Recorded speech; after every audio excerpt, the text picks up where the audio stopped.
સમજ હું લઈને આવી ગયો છું કે રમેશે 90,000 રૂપિયામાં એક સ્કૂટર લીધું અને રિપેરિંગ પાછળ 5,000 અને ટ્રાન્સપોર્ટ પાછળ 2,000 રૂપિયા ખર્ચ્યા અને ખરીદ કિંમતના 20% નફા સાથે વેચી દીધું. તેણે સ્કૂટર કયા ભાવે વેચ્યું? મિત્રો, પેપર જોવામાં ક્યાંય કોઈ વિચિત્ર ચેપ્ટરના પ્રશ્નો મને દેખાણા નથી. આપણે મોડેલ પેપરમાં જે રીતની ચર્ચાઓ કરેલી છે એ જ પ્રકારના પ્રશ્નો હતા. લેવલ પણ એ જ પ્રકારનું હતું.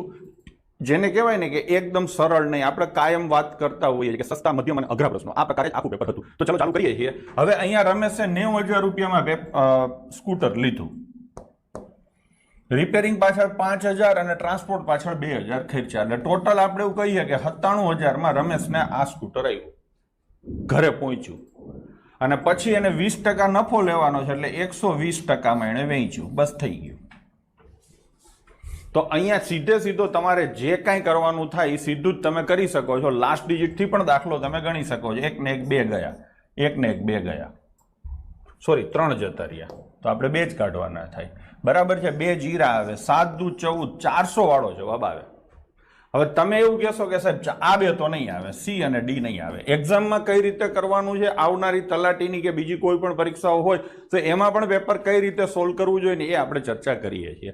હવે તમે એમ કહેશો કે સાહેબ 400 વાળા 2 છે, તો તમને એ પણ ખબર પડે કે આ 12 છે, 12 એને 3 થી ભાગી શકાય.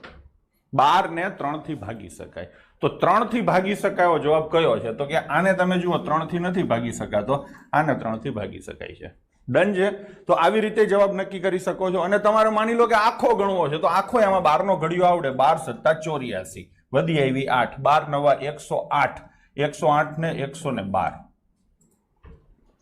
ચલો, તો આ છે રિપેર પાછળ 5,000 રૂપિયા ખરીદા, ટ્રાન્સપોર્ટ પાછળ 2,000 ખરીદા. તો એનો મતલબ એને પડ્યું કેટલામાં ખબર?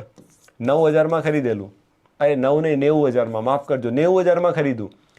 5,000 અહીંયા ખર્ચ્યા અને 2,000 અહીંયા ખર્ચ્યા, તો બીજો 7,000નો ખર્ચો કર્યો. તો એનો મતલબ 5,000 અને 2,000 આમાં જોડી દઈએ તો રમેશને સ્કૂટર ફાઇનલી 97,000માં પડ્યું. આ પડતર કિંમત છે.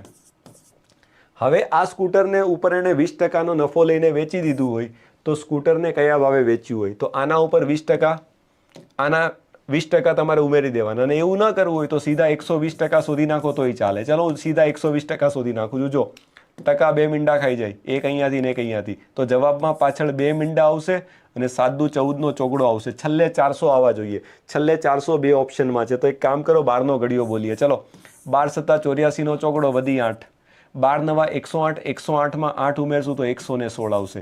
તો તમારો જવાબ આવશે 1164 ડબલ મીંડા. Right answer option B. અને એવું ન કરવું હોય તો તમે શું કરો? 97,000ના 20% શોધીને ઉમેરી નાખો તોય ચાલે. ચિંતા કરવાની જરૂર નથી. ચલો, આશા રાખું